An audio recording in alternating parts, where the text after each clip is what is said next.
여러분, 오늘 예수님이 부활하셨습니다. 예수님이 2000년 전에 부활하신 게 아니라 오늘도 부활의 능력으로 여러분에게 함께 하시는 줄 믿습니다.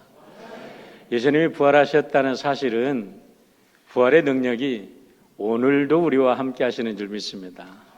부활의 능력의 신비는 우리의 과거의 모든 죄를 다 용서하시고 우리를 하나님의 아름다운 자녀로 세워줄 뿐만 아니라 오늘의 능력이 되고 내일의 영원한 소망이 될 줄 믿습니다. 이게 바로 부활의 능력입니다. 그런데 문제는 이 부활의 능력을 아무나 믿는 것은 아니라는 겁니다. 믿으려고 한다고 믿어지는 것도 아니고, 연구를 한다고 믿어지는 것도 아니고, 성경에 창세기 1장부터 요한 계시록까지 암송을 한다고 믿어지는 게 아니라는 겁니다. 부활의 은혜를 믿는 것은 전적인 하나님의 성령의 역사인 것을 성경은 분명하게 선포하고 있고, 우리는 삶 속에서 그것을 경험으로 인정하게 됩니다. 에베소서 1장 17절로 19절에서 바울 사도는 이렇게 말씀했습니다. 우리 주 예수 그리스도의 하나님 영광의 아버지께서 지혜와 계시의 영을 너희에게 주사 하나님을 알게 하시고 너의 마음의 눈을 밝히사 그의 부르심과 소망이 무엇이며 성도 안에서 그 기업의 영광의 풍성함이 무엇이며 그의 힘의 위력으로 역사하심을 따라 믿는 우리에게 베푸신 능력의 지극히 크심이 어떠한 것을 너희로 알게 하시기를 구하노라 라고 이렇게 기도를 합니다.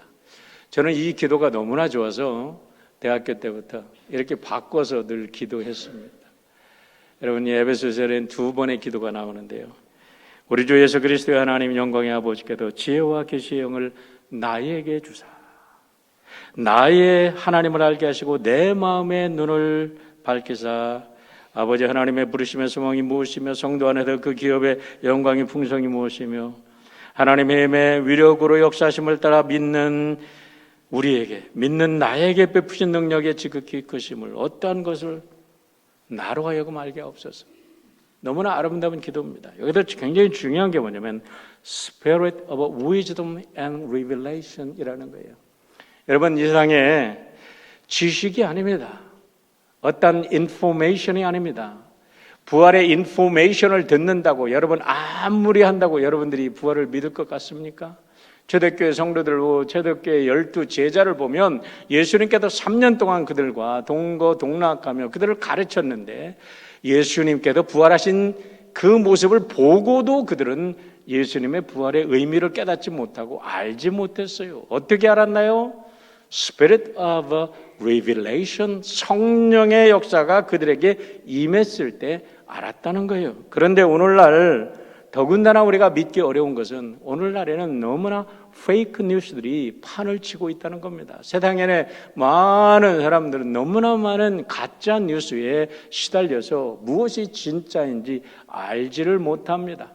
요즘에 신문을 보니까 SNS를 통해서 퍼지는 페이크 뉴스, 가짜 뉴스들이 얼마나 무서운지 코비드-19보다 더 무섭습니다. 이렇게 하는 사람들도 있고 어떤 사람들은 암보다도 더 무섭습니다. 그렇게 얘기를 합니다. 암은 우리의 육신을 파괴할 수 있지만 여러분, 거짓말은요 우리들의 영혼을 파괴하고 우리들의 영생을 완전히 디스트로이하는, 영생을 우리를 지옥에서 살게 하는 그런 어마어마한 일들을 일으키는 것이 페이크 뉴스, 거짓 뉴스라는 것을 우리는 알게 됩니다. 뉴저지 한 시골에 살던 존 스미스라는 사람이 농촌 생활이 너무 지겨워서 뉴욕에 가서 돈 좀 벌어보자. 그렇게 하면서 뉴욕에 가서 열심히 일을 했답니다. 그런데 이 사람이 아무리 일을 해도 이거 촌 사람이 가가지고 뉴욕에 번쩍번쩍 하는 사람들하고 견디겠어요? 도저히 안 돼가지고 이제는 집으로 돌아가야 되겠다. 나는 도저히 안 되겠다. 집에 가서 농사나 짓고 살아야 되겠다.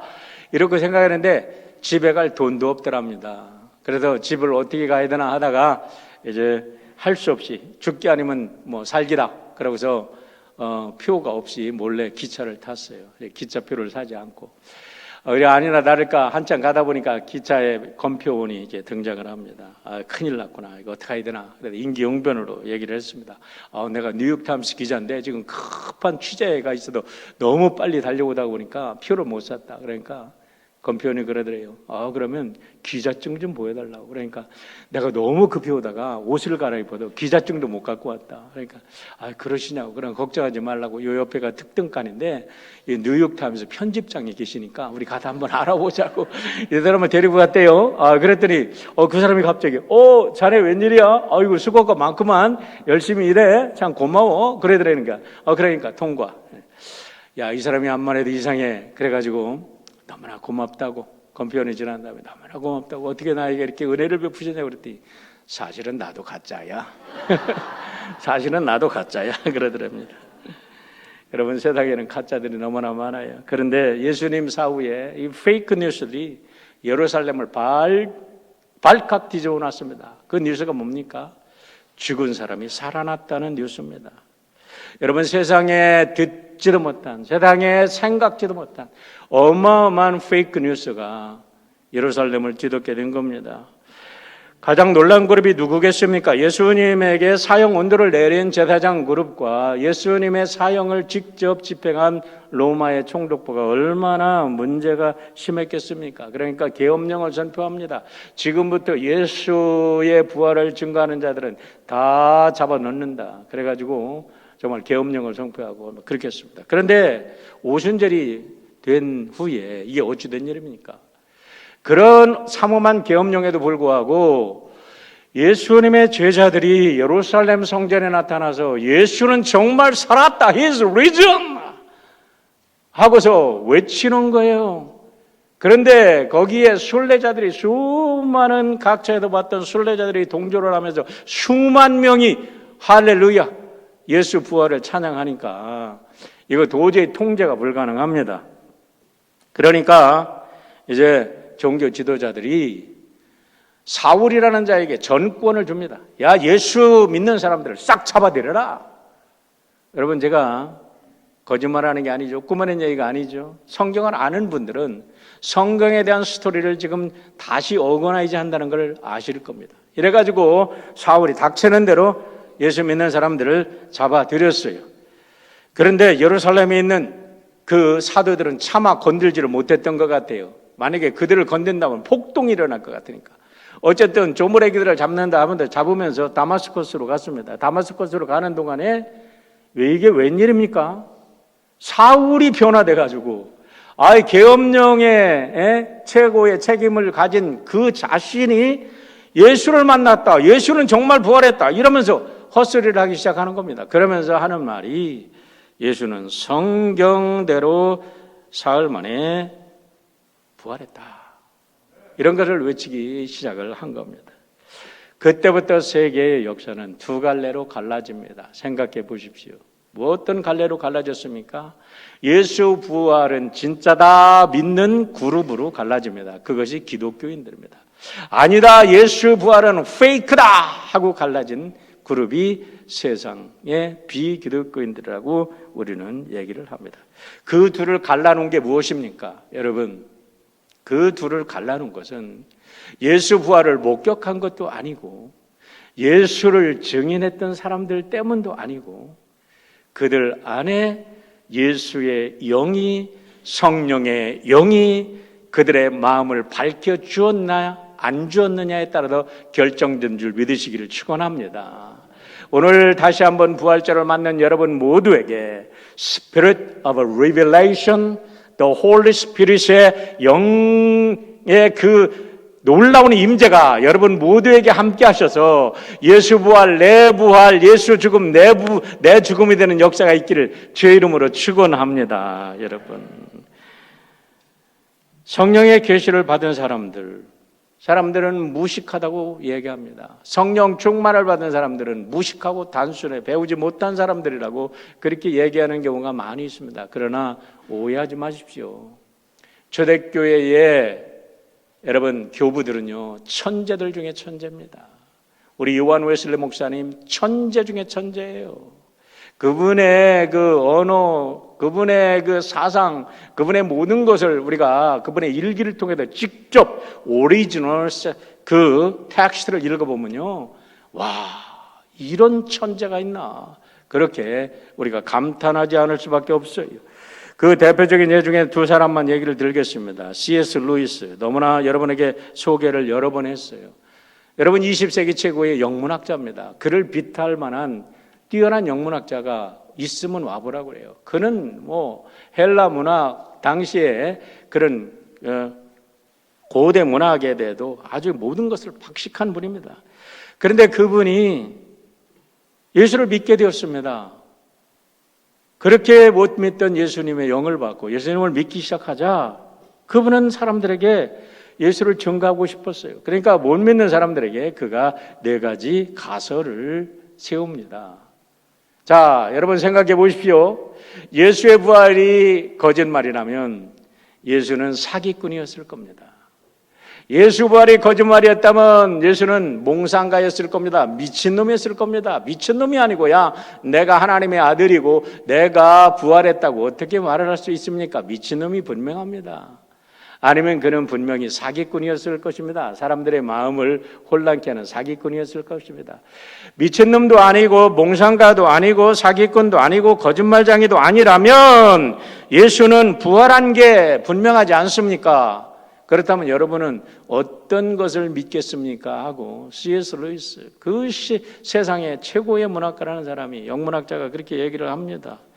또 한 사람이 있습니다. 프랑스의 블레즈 파스칼입니다. 여러분, 그 파스칼의 원리는 지금도 사용되고 있지 않습니까? 피스톤의 원리, 압력의 원리, 지금도 사용되고 있어요. 그분이 만든 최초의, 여러분, 그분은요, 최초의 컴퓨터를 만든 분이에요. 그렇게 뛰어난 수학자입니다.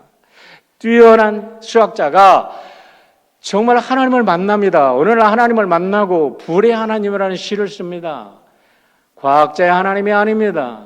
하나님은 아브라함의 하나님, 하나님은 이삭의 하나님, 하나님은 야곱의 하나님입니다. 그 하나님이 나의 하나님이 되셨습니다. 그러면서 불, 성령의 불, 그 성령의 불이 많으니까 내가 하나님의 자식이 되었습니다. 나도 하나님의 아들입니다. 그러면서 여러분 멋있는 불이라는 시를 쓰고 평생을 그 신앙 고백을 저의 안주머니에 넣고 다녔는데 나중에 돌아가신 후에 그 뜯어보니까 그분의 옷 속에 그 시가 담겨 있었던 것이 밝혀져서 세계를 놀라게 했지 않았습니까? 그런데 그분이 팡쉐라는 그분의 이제 그 후에 신학에 몰두를 하고 신학을 연구하면서 그분이 묵상록을 시작하는데 그 생각, 그의 생각을 모아놓은 게 팡쉐라는 그 생각을 모아놓은 게 그분의 묵상집입니다. 그런데 그 묵상집에 보면 4가지 도박 이론을 이야기합니다. 재밌습니다. 도박 이론이 뭐냐면 4가지인데요. 자, 생전에 하나님이 계신 것을 믿고 살다가 죽어보니까 하나님이 정말 계신다. 그럴 경우에 어떤 일이 벌어질까? 그 사람들이 세상에서 얻은 것은 멀고 잃은 것은 멀고 뭘까? 얻은 것은 생전에 위안을 얻었잖아요. 우리가 하나님을 믿고 살면 얼마나 위안이 됩니까? 세상에 두려운 게 없잖아요. 여러분 두렵습니까? 천하만물을 지으신 하나님이 나의 하나님인데 왜 두렵습니까? 두려움이 없습니다. 어디를 가든지 우리가 절망도 하고 실망도 하고 고난을 받지만 마지막 순간에 기도하는 순간에 우리는 다시 일어섭니다. 그게 능력이에요. 우리가 그렇게 위안을 얻고 삽니다. 또 그렇게 남을 위해서 또 예수님을 따라서 살다 보니까 남을 위해서 헌신하고 봉사하고 그런 삶을 사니까 당연히 존경을 받습니다. 그러면 잃은 것은 뭐 할까요? 잃은 것은 없어요. 영생을 얻었죠. 잃은 것은 세상의 쾌락을 조금 잃었을 뿐이에요. 그런데 여러분 세상 쾌락이 그렇게 즐겁습니까? 세상 성적 쾌락이 그렇게 즐겁습니까? 세상 알코올이 주는 쾌락이 그렇게 즐겁습니까? 저는 그거보다 제 아내랑 사랑하면서 자녀들과 사랑하면서 성도들을 섬기면서 살아가는 게 더 즐거워요. 여러분 세상 쾌락이 그렇게 즐거운 게 아닙니다. 세상 쾌락은 바닷물을 먹는 것처럼 먹어봤자 그때 잠깐 우리의 목마름을 해결하는 것 같은데 더 허덕허덕하게 우리들을 공허 속으로 빨아들이는 게 세상 쾌락일 뿐입니다. 두 번째 도박 이론이 있습니다. 생전에 하나님의 계신 것을 믿고 살다가 죽어보니까 하나님이 안 계셔. 그러면 얻은 것은 무엇일까? 거짓 위안이었어요. 얻는 것은 똑같아요. 거짓 위안이고, 그러나 존경받고 사랑받고 많은 사람들에게 귀한 사랑을 나눠주면서 이 사람이 귀한 존경을 받고 사는 건 얻은 겁니다. 이런 건 무엇일까요? 믿음을 생활을 하면서 남에게 헌신하고 나눠주고 그랬는데 다 나눠준 자기의 희생의 대가를 얻지 못한 것뿐이에요. 그런데 그것이 잃은 겁니까? 나는 이룬 거라고 생각하지 않아요. 그것도 복된 거죠. 자, 생전에 살다가 하나님이 계신 것을 믿지 않고 살았는데 죽어보니까 하나님이 안 계셔. 얻은 것은 무엇일까요? 그렇게 마음대로 살으니까 세상 쾌락은 즐겼겠지요. 그러나 이룬 것은 아무것도 없다는 거예요. 아무것도 없어. nothing. 가니까 지옥도 없고 천국도 없네. nothing이잖아요. 자, 그런데 문제는 마지막이 문제입니다. 생전에 하나님이 계신 걸 믿지 않고 살았어요. 그런데 사후에 기독교가 진리라는 것을 알게 됐어요. 죽어보니까 알았어요. 자, 이런 것은 무엇일까요? 이런 것은 생전에 쾌락, 얻은 것. 안 믿고 살았으니까 생전에 자기가 원하는 쾌락은 다 얻었어요. 그런데 이런 것은 무엇입니까? 영생을 잃었습니다. 영원한 지옥불에 가서 살게 되었다는 거죠. 여러분, 사람들은 그런데 오해합니다. 부활의 증거를 보면 믿겠다라고 얘기를 하는데, 다시 말씀드렸지만 예수님이 부활하셔도 지금 여기에 나타나셔도 여러분 믿지 못합니다. 믿을 수가 없어요. 저분이 예수님이야? 아무도 못 믿어요. 아무도 못 믿어요. 왜? 제자들조차 못 믿었잖아요. 그러면 무엇입니까? 계시의 영. 그래서 바울 사도께서 말씀을 해요. 계시의 영, 성령의 영이 우리의 마음을 오픈해 주실 때에 우리의 마음이 열려서 우리가 하나님을 믿게 되는 줄 믿습니다. 부활의 예수님을 믿게 되는 줄 믿습니다. 그래서 오늘 부활절에 여러분 모두에게 성령이 임하셔서 부활의 역사를 믿고 여러분을 통해서 세상이 바뀌어지는 역사가 있어지기를 축원합니다. 오늘 부활절에 고린도전서 15장을 우리가 부활의 장이라고 이야기를 하는데, 이 부활의 장은 부활에 관해서 복음서에도 여러 군데 있습니다. 그러나 이 고린도전서 15장은요, 부활에 대한 한 장에 불과하지만 부활에 대한 인류 최고의 논문이라고도 볼 수가 있어요. 그러면 우리가 고린도전서 15장에 나타난 부활의 신앙이 무엇인가 세 가지로 짧게 요약해 보려고 합니다. 첫 번째는 기독교 구원의 근본은 부활 신앙이라는 겁니다. 오늘 어떤 모양으로 여러분들이 나온지는 모르겠지만 오늘 이 부활 신앙을 가지고 여러분들의 삶의 근본이 되시기를 축원합니다. 1절과 2절을 보시길 바랍니다. 형제들아, 내가 너희에게 전한 복음을 너희에게 알게 하노니 이는 너희가 받은 것이요.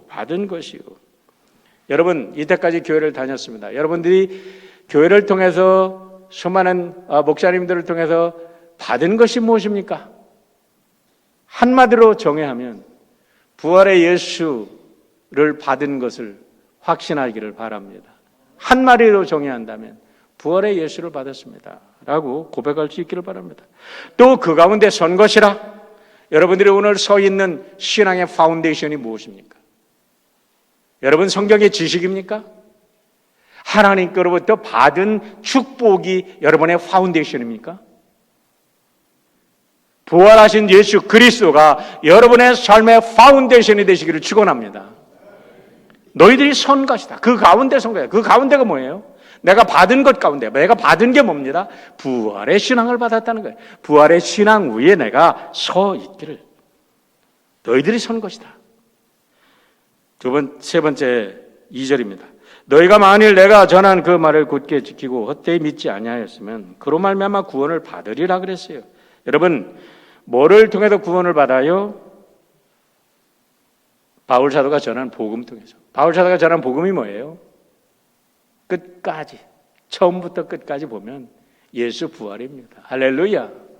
초대교회 성도들이 전한 모든 복음의 핵심은 예수 부활인 줄 믿으시기를 바랍니다.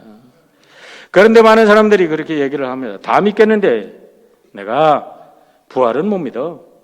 여러분 거짓말하지 마세요. 다 믿겠는데 부활은 못 믿어. 그러면 그 사람은 아무것도 못 믿는 거예요. 하나가 믿으면 다 믿어지게 되는 거예요. 나는 동정녀 탄생은 어지간히 믿을 것 같은데 부활은 못 믿어. 네, 거짓말입니다. 동정녀, 부활은 믿는데 동정녀 탄생을 못 믿어. 그거 거짓말이에요. 여러분, 하나님이 창조주 하나님을 믿겠는데 부활의 주님은 못 믿어. 거짓말이에요.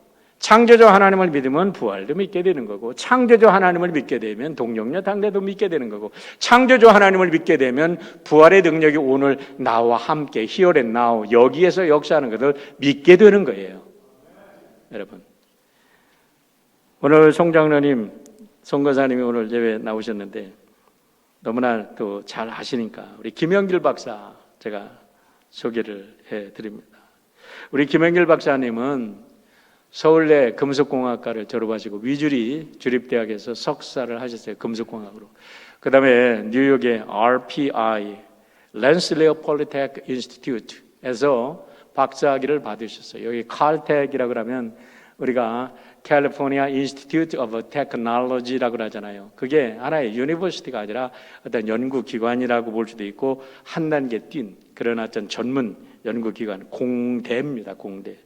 근데 거기에서 박사학위를 받으시고 이분은 아주 미국의 이런 그 전기문을 쓰는 사람들이 전기를 이렇게 세계 인물들 전기를 쓰는데 20세기에 500대 인물에 끼는 분 중에 한 분이 김영길 박사예요.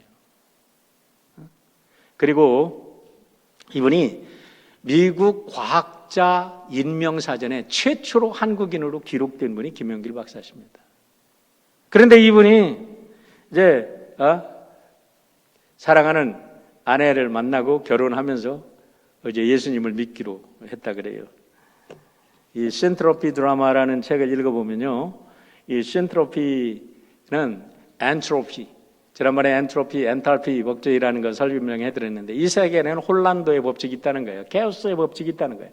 그런데 케오스의 법칙만 있는 게 아니라 이런 생물학 속에 생물의 모든 삶 속에는 실제로 신트로피라는 법칙도 존재한다. 그래서 엔트로피를 상호작용하는, 보완하는 이런 놀라운 우주의 법칙이 있다는 것을 이분이 이제 신앙을 받아들이고 대과학자들과 신앙의 과학자들과 대화를 하면서 이제 인정을 하고 이 책을 썼어요. 근데 이 책을 읽어보니까 이분이 교회를 다닙니다. 아내를 따라서 교회를 다니는데 믿어줘야지. 그런데 성경을 읽어라 그러는데 이분이 놀란 것은 뭐냐면, 교회를 다니면서 놀라운 것은 뭐냐면 나사에 들어갔는데 나사의 그 세계적인 과학자들이 예배를 드리고 성경을 공부하는데 얼마나 열정적으로 막 예배를 드리는지 모르겠더라는 거예요. 자기는 아무리 해도 안 되는데, 이분들이 그러면서 요한복음을 읽어봐라 그러더래요. 그래 요한복음을 읽는데 첫 번째 딱 걸린 게 뭐냐? 아니, 물이 포도주가 돼? 어떻게 상온에서 핵융합이 일어나? 상온에서 핵융합이 일어나는 것은 과학적으로 불가능. 이거는 믿을 수 없어. 그러다가 요한복음을 또 읽고 나가는데 오병이어의 기적이 또 나오는 거예요. 야, 이건 무슨 소리야? 이건 연력착 제일법칙에 위반되잖아. 이건 질량 보존의 법칙에 위반되잖아. 이거는 과학적으로 도저히 받아들일 수 없어. 그러다가 1974년에 부활절을 앞두고서 이번에 책방에 가서 할 린지가 쓴 The Liberation of Planet Earth라는 책을 구했다 그래요.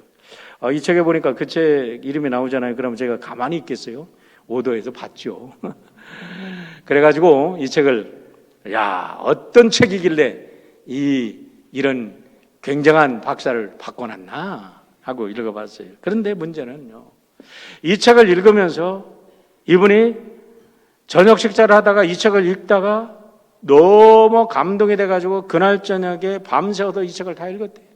그러고 나서 완전히 이제는 하나님은 살아계신 분이구나 하면서 이제까지 의심됐던 모든 것이 다 믿어지는 역사가 있었다는 거예요.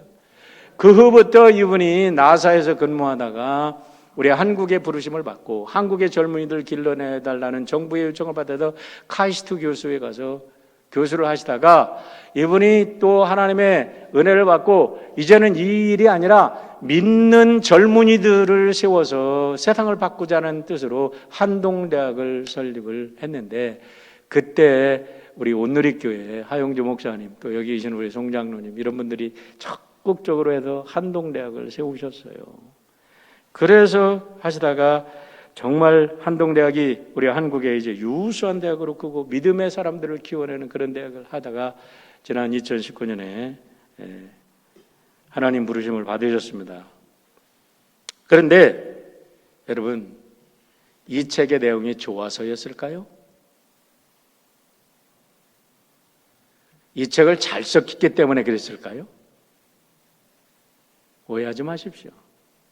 이 책이 아무리 뛰어난 책이라도 성경을 능가하지 못합니다. 성경에 있는 얘기입니다. 이걸 정리한 얘기일 뿐입니다. 어떻게 믿게 되었을까요? Spirit of Revelation. 그날 밤에 준비된 그 시간에 하나님께서 그의 영을 사로잡아 주시고 그의 영을 지어가지고 그의 눈을 열어주시니까 믿게 된 줄 믿으시길 바랍니다. 여러분, 제자들을 보세요. 제자들을 보세요. 그렇게 핍박하던, 그렇게 예수 믿는 사람을 잡아 죽이려고 하던 바울이 예수님을 믿고 나서 이렇게 고백합니다. 갈라디아서 2장 20절이에요. 내가 그리스도와 함께 십자가에 못 박혔나니 그런즉 이제는 내가 사는 것이 아니요 오직 내 안에 그리스도께서 사시는 것이라. 이제 내가 육체 가운데 사는 것은 나를 사랑하라 나를 위하여 자기 자신을 버리신 하나님의 아들을 믿는 믿음 안에서 사는 것이라. 어떻게 이렇게 고백할 수 있습니까? 여러분, 바울도 당시에 최고의 석학 중에 석학입니다. 율법에 정통한 사람입니다. 헬라 사상과 유대 사상을 넘나들면서 모든 것이 지금으로 말하면 최고의 학부, 최고의 학력을 가진 최고의 여러분 인텔리였습니다. 그런데 하나님의 영이 그를 감싸자 그는 이렇게 새로운 사람으로 변화된 줄 믿습니다. 얄팍한 지식을 가지고 얄팍한 무슨 학위를 가지고 내가 이런데 무슨 예수를 믿어 착각하지 마십시오. 예수 믿는 지식이 세상의 최고 값진 지식인 걸 믿으시길 바랍니다. 이 세상에 어떤 지식을 가지고 여러분들이 천국에 들어갈 수 있어요? 어림도 없는 얘기입니다. 부활의 신앙을 가지고 예수 믿는 지식을 가지고 우리 하나님 나라 가시는 줄 믿으시기를 축원합니다. 두 번째, 오늘 본문이 우리에게 정하고 있는 말씀은 예수님은 성경대로 3일 만에 부활하셨다는 거예요. 3절과 4절 보세요. 내가 받은 것을 먼저 너희에게 전하였노니 이는 성경대로 그리스도께서 우리 죄를 위하여 죽으시고 장사되는 바 되셨다가 성경대로 사흘 만에 다시 살아나사라고 말합니다. 여러분, 신학자 중에도 신정통주의 신학자로 알려진 칼 바르트가 있습니다. 칼 바르트가 이 고린전서 15장을 가지고 책 한 권을 썼어요. 그런데 부활을 해석한 겁니다. 여러분, 칼 바르트가 등장하기 전에는 2차 세계대전, 1, 2차 세계대전을 겪으면서 세상에는 끔찍한 사상이 들기 시작했습니다. 그게 뭡니까? 하나님은 없다. 하나님이 계신다면 인류에 어떻게 이렇게 끔찍한 일들이 벌어질 수 있을까? 지들이 싸워놓고 지들이 못된 짓 다 해놓고 하나님 없대. 자기가 도덕질 다 해놓고 자기가 사람 죽여놓고 하나님이 없대. 이런 꼴 아닙니까? 그랬을 때에 니체를 통해서 신은 죽었다, 뭐 이런 얘기들이 나오고 이런 사상이 세상을 뒤집었을 때 아니다, 하나님은 여전히 살아계신다. 그렇게 했던 분이 칼 바르트입니다. 칼 바르트가 오늘 고린도전서 15장 3절을 해석하면서 3절에 나오는 4개의 동사에 주목하라고 얘기합니다. 그게 뭐냐면 그가 죽고 매장되고 부활하고 나타났다라는 거예요. 개역 성경에는 보이셨다라고 합니다. 보여주신 겁니다. Revelation, reveal himself. 하나님께서 자기를 계시해 주신 거예요. 여기서 칼 바르트는 주장하는 것은 뭐냐? 하나님의 계시로 인하여서 믿게 됐다는 거죠. 성경 말씀이 뭐예요? 성경대로라는 것은 하나님 말씀대로입니다. 다시 말하면 구약 성경대로. 신약은 그때 안 쓰였을 때니까. 그리고 예수님의 말씀이 성경이니까 예수님 말씀대로.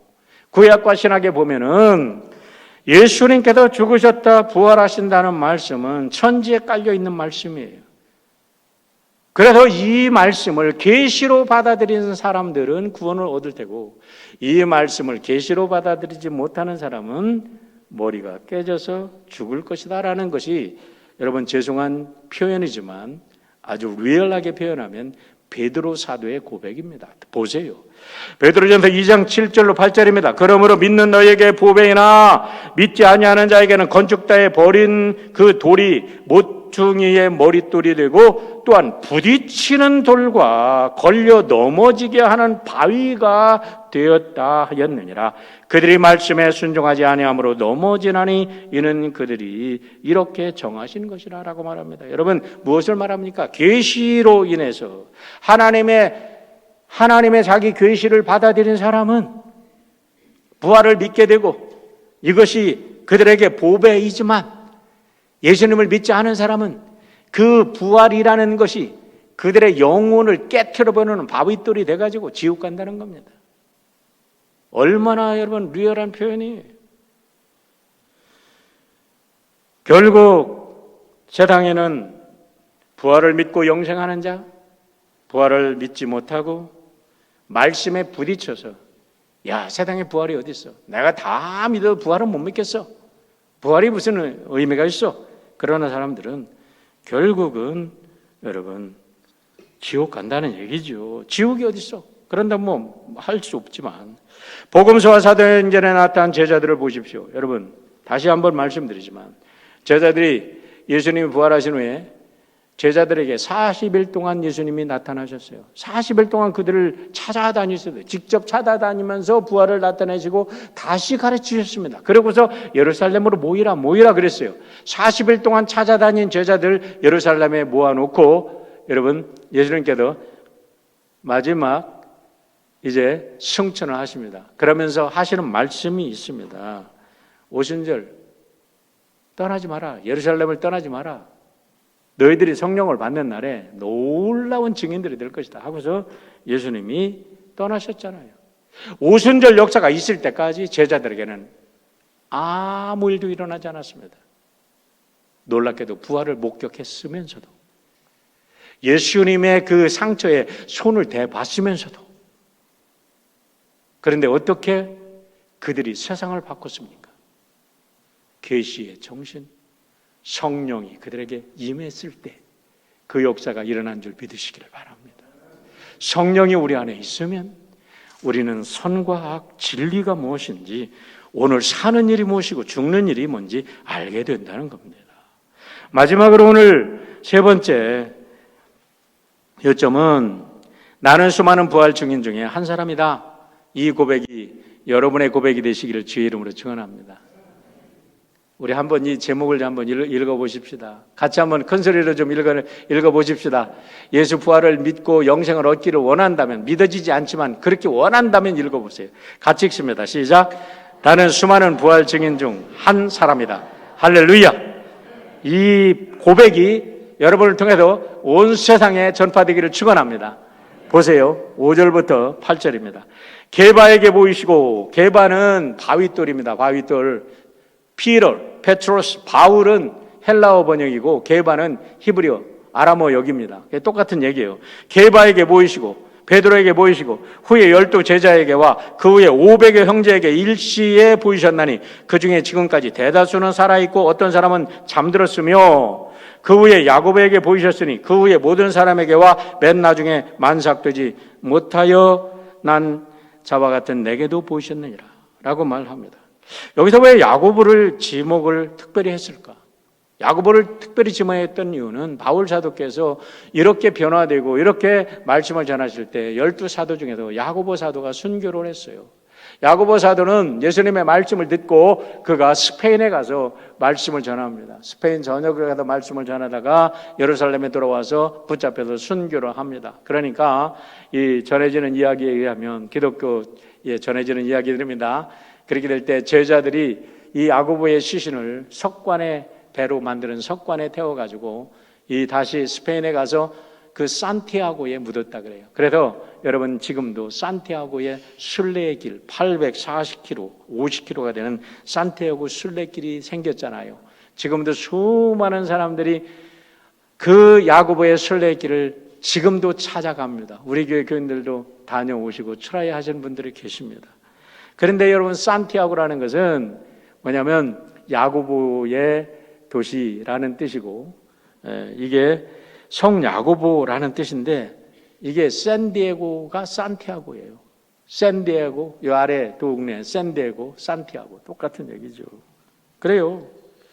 바울이 회심하기 전에 수많은 사람들을 잡아 죽였는데 봐라, 야고보도 그 중에 있지 않느냐? 야고보도 사도도 부활에 그런 영광을 전하기 위해서 전한 분 아니냐 하면서 바울이 이렇게 이야기를 하는 거지요. 12 모든 사도들에게 똑같이 일어난 사건이 뭐냐? 목격을 한 것이 중요한 게 아니라 성령이 그들이 임했다는 게 중요한 거예요. 사도행전 1장 4절의 말씀을 보세요. 사도와 함께 모이사 그들에게 분부하여 이르시되 예루살렘을 떠나지 말고 내게 들은 바 아버지께서 약속하신 것을 기다리라. 기다렸습니다. 여러분 기다린다는 게 얼마를 기다렸을까요? 열흘을 기다렸습니다. 기다리는 게 여러분 쉬운 줄 아세요? 어렵습니다. 왜요? 아까도 말씀드렸지만 계엄령이 선포된 상태입니다. 예수 믿는다는 사실이 발각되면 당장에 죽습니다. 여러분 그 다락방에 있었던 사람이 몇 명입니까? 500여 형제가 예수님을 목격했습니다. 다락방에 있었던 사람은 120명입니다. 120명 중에 서로가 의심했어. 누군가 한 사람이 이거를 갖다가 고발하면 우리 모두는 죽는다. 죽는 거잖아요. 그런데 그들은 예루살렘에 모여들었어요. 그러고 열흘을 기다렸습니다. 그런데 오순절이 맞아. 하나님의 약속대로 성령이 불같이 임해서 저들이 전 세계에 1장 8절 말씀처럼 증인이 된 줄 믿습니다. 여러분 기다리는 것, 우리들에게 기다리는 게 뭐겠어요? 예배 드리는 것 아닙니까? 예배 드려, 아유 뭐 감동도 없고 뭐 예배 가봤자 뭐 그런 것 같대. 그러지 마십시오. 언제 성령이 여러분에게 임할지 모릅니다. 예배 드리다가 새벽 기도 드리다가 성령께서 여러분을 사로잡으면 여러분의 모든 삶에 영이 여러분의 삶을 비춰주시고 여러분의 눈물 콧물 짜면서 여러분의 모든 죄악이 쏟아지고 여러분의 고백이 되어지고 여러분의 모든 상처가 치유되고 그 속에 하나님의 능력과 권세가 임해서 놀라운 영광의 능력 있는 사도가 될 줄 믿습니다. 여러분 12 사도가 변해서 세상을 바꾼 거 아닙니까? 그렇다면 오늘 이 많은 성도들이 여러분들이 바뀐다면 세상이 얼마나 변하겠습니까? 다시 말씀드립니다. 계시가 없으면 참 그리스도인 아닙니다. 계시의 영을 받은 성도만이, 성령의 영을 받은 성도만이 세상의 어둠을 뚫고 새 역사를 창조할 수 있는 능력의 성도입니다. 쇼 가지고 되지 않습니다. 지식 가지고 되지 않습니다. 성경대로 믿는 역사는 인간의 지성이 아니라 하나님의 성령의 영으로 감동된 하나님의 사람들에 의해서 변화될 줄 믿습니다. 지금도 세상에는 두 줄기가 흐르고 있습니다. 인간의 지성을 신으로 믿는 자들, 하나님의 성령에 감동되어서 하나님을 믿고 하나님의 영광 돌린 사람들, 여러분 모두는 하나님의 백성 된 줄 믿고 부활의 주님의 이름으로 축복합니다.